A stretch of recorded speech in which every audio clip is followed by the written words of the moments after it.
Ce geste de l'énergie insufflée au groupement national des sapeurs-pompiers, ces nouveaux moyens de mobilité et équipements de premiers soins offerts aux soldats du feu viennent combler un vide. Les statistiques l'ont toujours traduit.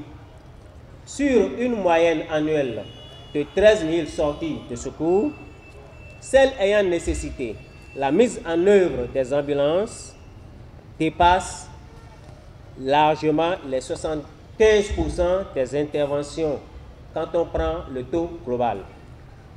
C'est donc des engins qui sont suffisamment sollicités pour aller à la rescousse de la population en cas d'accident de la voie publique, en cas de secours à victime.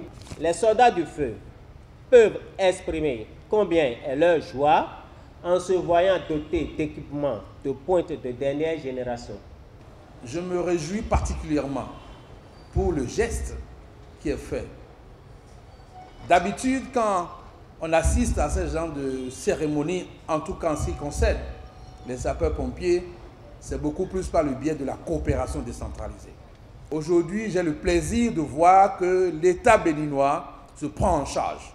Pour un coût global de 285 millions de francs CFA, ce geste de l'exécutif est la résultante de la mise en œuvre du programme d'action du gouvernement.